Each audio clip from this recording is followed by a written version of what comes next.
Hello students. आज हम पढ़ेंगे शक्ति की अवधारणा पार्ट 2। शक्ति और राजनीति का संबंध आधुनिक राजनीति विज्ञान के संदर्भ में क्या है। प्राचीन काल से राजनीति तथा शक्ति के बीच घनिष्ठ संबंध दिखाई पड़ता है और राजनीति विज्ञान के यथार्थवादी विचारकों का मत है कि शक्ति का तत्व स्वयं मानव स्वभाव में निहित है। अतः सामाजिक जीवन की तरह ही राजनीतिक जीवन में भी शक्ति की अभिव्यक्ति दिखाई पड़ती है। यानी शक्ति का जो तत्व है वो स्वयं मानव स्वभाव में है। मानव स्वभाव में होने के कारण हम हर जगह शक्ति का प्रभाव देखते हैं। तो उसके सामाजिक जीवन में भी ये प्रभाव होता है, उसके पारिवारिक जीवन में भी होता है और राजनीतिक जीवन में भी होता है। प्राचीन राजनीति शास्त्री कौटिल्य ने राजनीति और शक्ति के आपसी संबंध को अत्यंत कुशलता से प्रकट किया था और आधुनिक युग में मैकियावेली, हॉब्स, टीटस के नीत्शे आदि ने भी राजनीति में शक्ति के महत्व को प्रतिपादित किया। इसमें हम देखते हैं कि हस, हजार और स्टीवेंसन ने ये माना है कि राजनीति विज्ञान प्रमुख रूप से शक्ति संबंधों का ही अध्ययन करता है। इन शक्ति संबंधों के प्रमुख रूप हैं व्यक्तियों में परस्पर शक्ति संबंध, व्यक्ति व राज्य के बीच शक्ति संबंध और राज्यों में आपस में शक्ति संबंध। यानी जब हम शक्ति की चर्चा करेंगे तो मुख्य रूप से व्यक्ति और राज्य के बीच शक्ति संबंधों को और राज्यों में जो आपस में शक्ति संबंध है उन पर ध्यान देते हैं कि कौन सा राज्य ज़्यादा शक्तिशाली है और उसने दूसरे राज्य पर किस तरह से परिवर्तन किया है, यानी उसके व्यवहार में किस तरह से परिवर्तन किया है। मार्गेंथ्वे कहते हैं कि सभी स्तर की राजनीति शक्ति संघर्ष मात्र होती है। यानी कि जो भी राजनीति है वो केवल शक्ति संघर्ष ही होती है। और व्यावहारिक जीवन में भी हम देखते हैं कि राज्य शक्ति के अभाव में कोई जनहित के कार्य भी नहीं कर सकता, जैसे शांति और व्यवस्था की स्थापना, बाहरी आक्रमण से रक्षा, न्याय, नागरिक स्वतंत्रता, सामाजिक हित के कार्य, सभी के लिए राज्य को शक्ति की आवश्यकता होती है। आधुनिक राजनीति विज्ञान के संदर्भ में शक्ति की अवधारणा का विशिष्ट अध्ययन जॉर्ज कैटलिन तथा हेरल्ड डी लासवेल ने किया है। कैटलिन के अनुसार शक्ति समस्त राजनीतिक जीवन का आधारभूत तत्व है। शक्ति का जन्म इस तथ्य से होता है कि प्रत्येक व्यक्ति अपनी इच्छाओं की पूर्ति चाहता है और इस उद्देश्य से वह अन्य व्यक्तियों की प्रतिद्वंदी और बाधक इच्छाओं को नियंत्रित करने का प्रयत्न करता है। तो इस प्रक्रिया में व्यक्तियों के बीच इच्छाओं का संघर्ष होता है और इच्छाओं का यह संघर्ष शक्ति के रूप में प्रकट होता है। तो कैटलिन ने नियंत्रण की एक प्रक्रिया के रूप में शक्ति के अध्ययन पर जोर दिया है, लेकिन उसका यह भी मत है कि यह नियंत्रण हिंसा या सैनिक शक्ति के रूप में नहीं होना चाहिए। कैटलिन कहता है कि नियंत्रण की प्रत्येक प्रक्रिया राजनीति विज्ञान का अंग है। तो इस प्रकार हम देखते हैं कि हमारे प्रतिदिन के कार्य में भी व्यक्ति शक्ति के लिए संघर्ष करते रहते हैं। यानी कि कभी आर्थिक शक्ति, कभी राजनीतिक शक्ति, इस तरह से सैन्य शक्ति, इन शक्तियों के लिए व्यक्ति संघर्ष करते रहते हैं। हेराल्ड डी लासवेल ने राजनीति विज्ञान के अध्ययन का मूल विषय शक्ति को ही माना। उनका यह मत था कि शक्ति की अवधारणा संपूर्ण राजनीति की मूल अवधारणा है। राजनीतिक प्रक्रिया का ही अर्थ है कि शक्ति को आकार देना, शक्ति का वितरण करना तथा शक्ति का उपभोग करना। और उन्होंने अपनी कृति कौन, क्या, कब, कैसे प्राप्त करता है में who gets what, when and how, इसमें यही अध्ययन किया कि राजनीति विज्ञान में शक्ति का किस तरह से संघर्ष होता है और इस अध्ययन को उन्होंने महत्वपूर्ण माना। लेकिन उसके बाद की जो उनकी कृति थी शक्ति और समाज, इसमें उन्होंने शक्ति के साथ मूल्य के अध्ययन को भी महत्वपूर्ण माना है। मूल्य का मतलब यह है कि कोई भी कार्य निष्ठा, विश्वास और सहयोग, इस तरह की मूल्यात्मक अवधारणाओं की मदद से भी किया जा सकता है। तो नियंत्रण केवल यही नहीं है कि आप कठोर रूप से या भौतिक साधन अपना करके या दंड दे करके ही किसी पर नियंत्रण रखा जाए, बल्कि ये सहयोग के द्वारा भी नियंत्रण रखा जा सकता है। रॉबर्ट एडल ने अधिक स्पष्ट करते हुए लिखा कि अ उस सीमा तक ब पर शक्ति रखता है जिस सीमा तक वह ब से वह कार्य करा लेता है जिन्हें वह अन्यथा नहीं करता। लेकिन फिर भी राजनीतिक शक्ति एक संबंध है। ये ऐसा संबंध है जो सदा स्पष्ट नहीं होता। इसका उदाहरण के लिए हम ये बता सकते हैं कि जब अफ़गानिस्तान में सोवियत संघ की फ़ौजें विद्यमान थीं और अमेरिका के बार-बार धमकी देने के उपरांत भी सोवियत संघ ने अपनी फ़ौजें नहीं हटाई, तो हम ये कह सकते हैं कि सोवियत संघ के पास राजनीतिक शक्ति थी। लेकिन ये संभव है कि किसी कारण से सोवियत सेनाएँ अफ़गानिस्तान से उस समय हट जाती और संयोग से उसी समय हटती जब भारत और गुटनिरपेक्ष राष्ट्र प्रबल रूप से ऐसी मांग कर रहे थे। तो इससे पता नहीं चलेगा कि उनकी शक्ति की वजह से उसे सोवियत सेनाएँ हटी है या अपनी मर्जी से ही हटी हैं। इसलिए शक्ति संबंध की स्थिति में यह मालूम करना बहुत कठिन है कि किस व्यक्ति या गुट के व्यवहार में कोई सा भी जो बदलाव हुआ है वह क्यों हुआ है। मार्गेंथो ये कहते हैं कि जब हम शक्ति की चर्चा करते हैं तो हमारा तात्पर्य उस शक्ति से होता है जो मनुष्य अन्य मनुष्यों के मस्तिष्क और कार्यों के ऊपर प्रयोग करता है। राजनीतिक शक्ति से हमारा तात्पर्य उन शक्तिधारियों के आपसी संबंधों और उनके तथा सामान्य जनता के संबंधों से होता है। तो इसके अनुसार राजनीतिक शक्ति के बारे में 3 बातें कही जा सकती है। पहला तो ये कि राजनीतिक शक्ति के धारण करने वालों में उच्च अधीनस्थ संबंध प्रकट होना स्वाभाविक है। यानी कि जो शक्ति का प्रयोग कर रहा है वो तो उच्च होगा और जिस पर प्रयोग किया जा रहा है वो उसका अधीनस्थ होगा। दूसरा ये कि राजनीति का प्रयोग अंततोगत्वा सामान्य जनता पर होता है और उसे सत्ता का प्रयोग करने वाले की बात माननी पड़ती है। यानी जिसके पास सत्ता है वो उसकी बात जनता को माननी पड़ती है। और तीसरा ये कि राजनीतिक शक्ति मनोवैज्ञानिक संबंध प्रकट करती है, ना कि शारीरिक या भौतिक संबंध। यानी कि राजनीतिक शक्ति व्यक्तियों के मन पर प्रभाव डालती है, उनको शारीरिक प्रताड़ना या दंड देकर के ही अपनी बात नहीं मनवाती है। इसके बाद हम देखते हैं कि शक्ति और बल, इन दोनों में क्या अंतर है। बल प्रयोग शक्ति का केवल उपकरण मात्र माना जाता है। बल प्रयोग हिंसा पर आधारित है, जबकि शक्ति एक मनोवैज्ञानिक प्रभाव माना जाता है। शक्ति बल प्रयोग का पर्याय नहीं है, क्योंकि शक्ति अप्रकट बल है और बल प्रकट शक्ति है। शक्ति अदृश्य है, जबकि बल प्रयोग दृश्य है। यानी शक्ति तो छुपी हुई रहती है, लेकिन बल प्रयोग जब किया जाता है तो दिखाई देता है।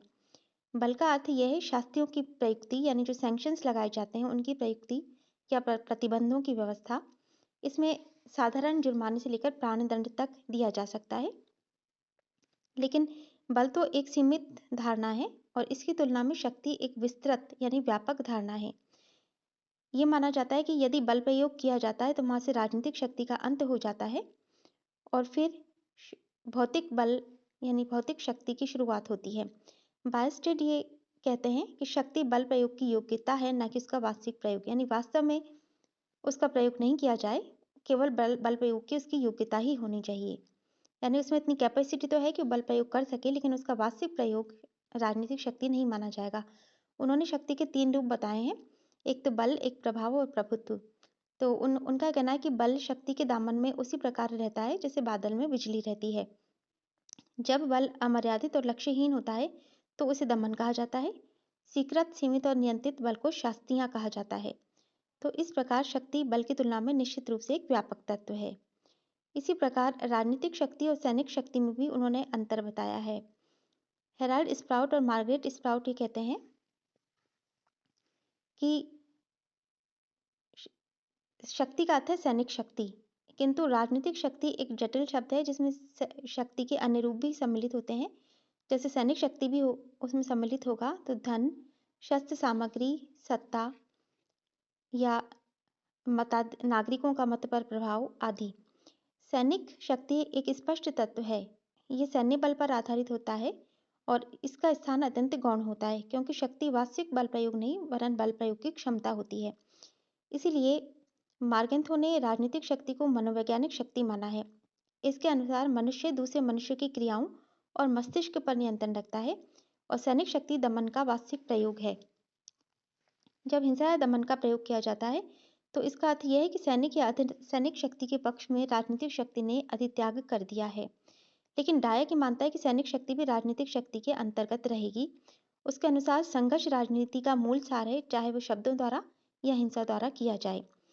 फिर भी जो सैनिक शक्ति है वो राजनीतिक शक्ति की पृष्ठभूमि में रहती है, यानी उसके भीतर मतलब उसकी पृष्ठभूमि में रहती है और उससे व्यापक राजनीतिक शक्ति है।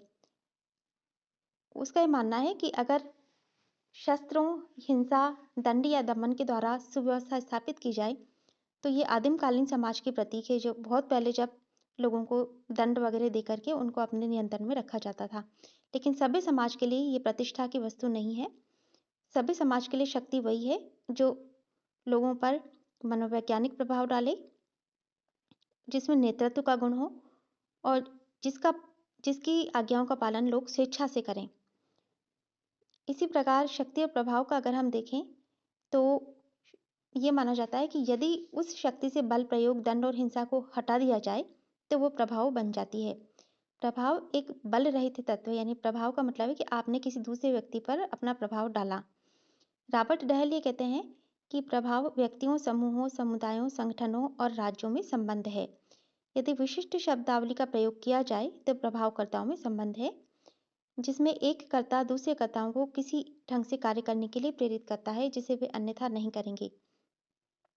इनमें समानता ये बताई जाती है। बचास और बारात ये कहते हैं कि शक्ति और प्रभाव दोनों ही बौद्धिक और संबंधात्मक हैं तथा दोनों एक दूसरे को सबलता प्रदान करते हैं।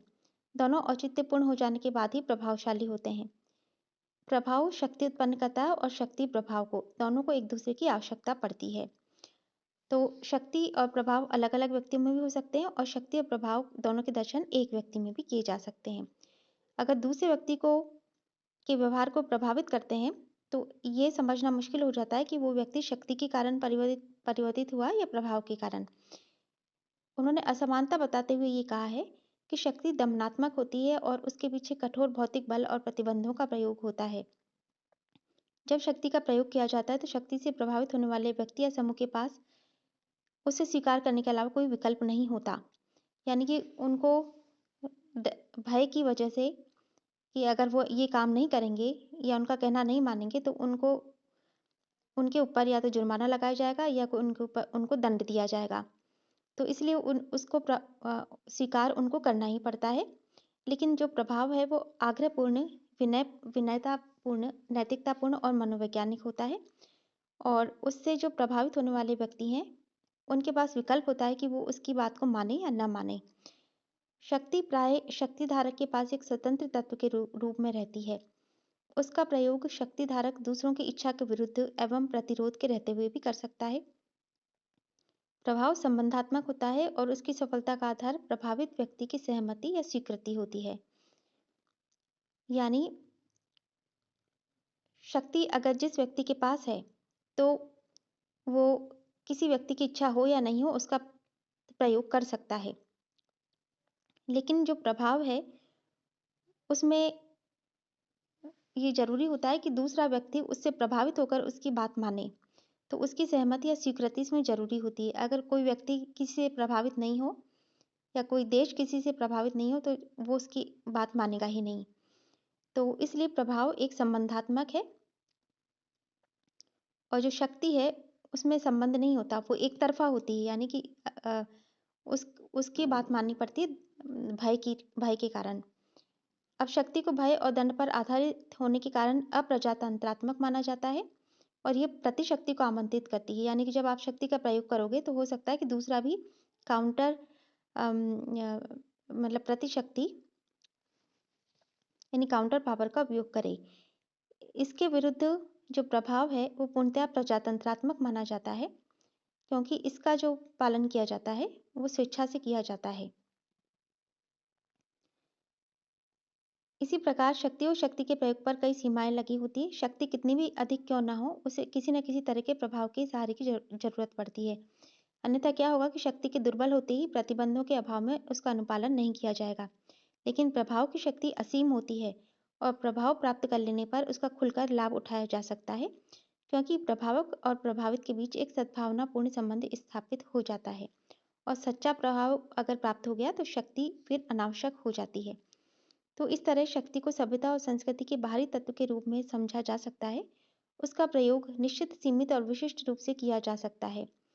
उसके प्रयोगकर्ता का स्वरूप प्राय सुनिश्चित होता है जबकि प्रभाव प्राय व्यक्तिगत, अमूर्त और अस्पष्ट होता है। यानी शक्ति सभ्यता और संस्कृति के बाहरी तत्व के रूप में है। यानी कि जो बहुत सभ्य संस्कृतियां हैं उनमें शक्ति का प्रयोग नहीं होता और जो सभ्यता जहाँ पर काफ़ी आगे बढ़ गई है वहाँ पर शक्ति का प्रयोग बहुत निश्चित या सीमित रूप में ही किया जा सकता है। लेकिन प्रभाव का प्रयोग व्यापक रूप में किया जा सकता है और ये अमूर्त और अस्पष्ट होता है। यानी इसका पता नहीं चलता कि उस व्यक्ति पर इसका प्रभाव पड़ेगा या नहीं पड़ेगा। लेकिन अगर दूसरे लोगों पर इसका प्रभाव पड़ जाता है तो वो अगले व्यक्ति की बात मानते हैं। शक्ति और सत्ता में हम ये देखें कि इन दोनों में क्या अंतर है। तो राजनीति विज्ञान में शक्ति और सत्ता ऐसे दो महत्वपूर्ण शब्द हैं जिन्हें अक्सर समानार्थक शब्दों के रूप में इस्तेमाल किया जाता है। यानी शक्ति और सत्ता एक ही माने जाते हैं, लेकिन ये दो भिन्न अवधारणा वाले शब्द हैं और दो भिन्न अवधारणाओं की ओर संकेत करते हैं। शक्ति में सदैव बाध्यता यानी बल का भाव निहित रहता है, यानी कि आप उसमें फोर्स लगाते हैं आप, लेकिन शक्ति स्वयं बल से भिन्न होती है और सत्ता को कानूनी तौर पर शक्ति के प्रयोग का अधिकार होता है, किंतु सत्ता शक्ति से भिन्न होती है। बायस्टेट के अनुसार सत्ता शक्ति के प्रयोग का संस्थागत अधिकार रखती है, किंतु यह स्वयं शक्ति नहीं होती है।